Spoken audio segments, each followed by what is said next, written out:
Asambleísta Cristian Viteri.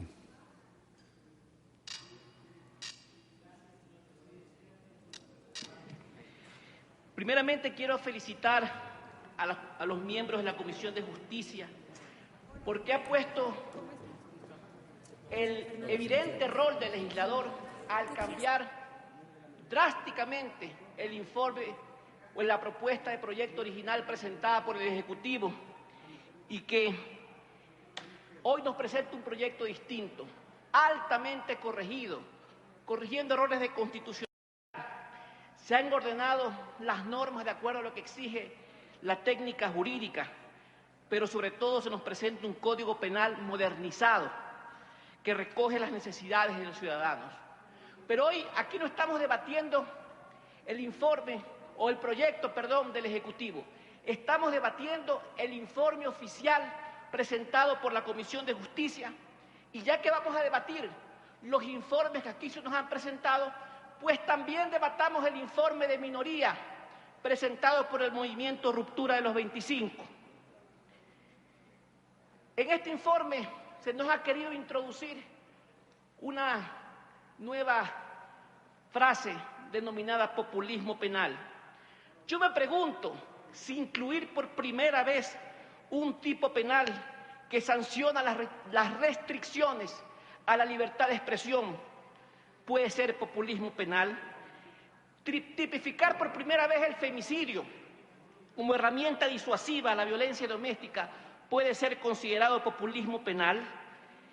Tipificar por primera vez la mala práctica profesional, no médica, sino profesional en general, puede ser considerado populismo penal. Tipificar por primera vez la delincuencia organizada puede ser considerado populismo penal. Tipificar el enriquecimiento privado no justificado y la no afiliación a la seguridad social, que fue un mandato del pueblo ecuatoriano en las urnas, puede ser considerado populismo penal. Tipificar de manera clara los casos de terrorismo y de lavado de activos puede ser considerado populismo penal. Por supuesto que no. ¿Saben lo que es populismo penal? Presentar un proyecto de minoría que no propone ni un solo texto alternativo, ni un solo texto alternativo de propuesta. Todo es una crítica a la labor de 8 meses de una verdadera labor legislativa de la Comisión de Justicia. Populismo penal es criticar la imputabilidad de los menores de los 10 años, cuando ahora la Comisión de Justicia dice nadie es inimputable, y no proponernos un texto alternativo. Por ejemplo, como que existe un momento clave en que los menores adultos entre 16 y 18 años, digamos una especie de imputación calificada, no cuando cometen un asesinato lo pueden cometer por violencia doméstica, por abusos del padrastro, por lo que sea, que ahí sigan siendo inimputables. Pero si un menor adulto de 16 a 18 años comete delitos atroces de forma reiterada, de forma reincidente, entonces podríamos calificarlo de ahí sí, un menor adulto imputable. Pero ojo, acuérdense del caso del famoso niño del terror, aquel Juan Fernando Hermosa, que a los 16 años ya había asesinado a 22 taxistas y luego a las medidas socioeducativas terminó muerto a las orillas del río Aguarico. ¿Saben qué es populismo penal? La propuesta de ruptura de los 25 que nos la ha hecho pública a todo el país en este informe de minoría, en el cual propone que se despenalice el aborto. En otras palabras, propone que se permita el aborto en este país. Está proponiendo irse contra la Constitución.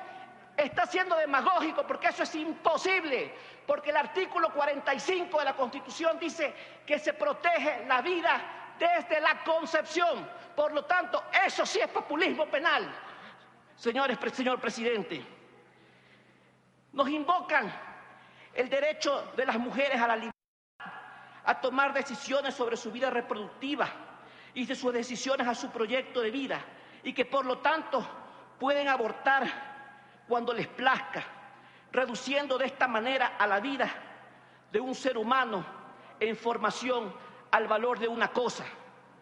Nos dicen que estos derechos invocados deben llevarnos a una necesaria ponderación de derechos. Yo les pregunto, ¿qué más derechos que la vida? Cuando en nuestra Constitución se dice y se habla de los derechos de la libertad, el primer derecho es la inviolabilidad de la vida. Es un derecho absoluto que no se puede ponderar con ningún otro porque está por encima de todos los demás. Y además, ¿qué tiene que ver con tomar decisiones sobre la vida reproductiva, el aborto? Nada. Este derecho nos dice que la mujer puede decidir cuándo y cómo quedar embarazada. Lo que no puede hacer una vez que quede embarazada es abortar, porque así lo dice la Constitución de la República. Aquí estamos para defender la verdad. Solo la verdad nos hará libres, señores. ¿Y cuál es la verdad? Que lo que se está gestando en el vientre de una madre es una vida humana. Las actuales tecnologías modernas nos permiten ver que un ser humano en gestación a las 12 semanas ya tiene manos, tiene pies, tiene ojos, tiene nariz, se lleva su mano a la cara, siente, se mueve ante los estímulos. A mí no me resulta racional que eso no sea vida. Lo que van a hacer allí es un ser humano. Lo que se gesta allí es un ser humano. Esas mismas técnicas modernas nos permiten ver el horror que sufren estas pequeñas criaturas cuando son objeto de un aborto. Cómo luchan y se aferran al vientre de su madre para que las proteja. Si esto se puede ver a las 12 semanas, no se diga a los 5 meses, a los 6 meses, 7 meses, etc. La retórica de siempre para tratar de imponer la industria del aborto, la industria de la muerte en el Ecuador, de que perdamos nuestros valores como ciudadanos, como sociedad, es que no se debe traer a un mundo a un bebé no deseado, como que si el estado de ánimo pueda ser determinante y estar por encima de la vida, o que con la legalización del aborto va a haber menos clínicas clandestinas y con ello van a morir menos mujeres, cuando la tasa de mortalidad en los países en donde es permitido el aborto es muy similar en aquellos en que no lo son.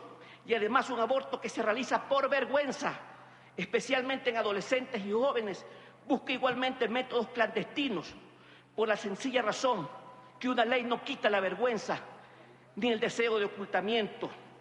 Que tenemos derecho sobre nuestros propios cuerpos, decía alguien hoy por ahí. Perfecto, pues, póngase un tatuaje, hágase un piercing en la nariz, hágase huecos en las orejas, lo que quiera. Pero el ser humano que lleva adentro es otro cuerpo totalmente distinto al suyo.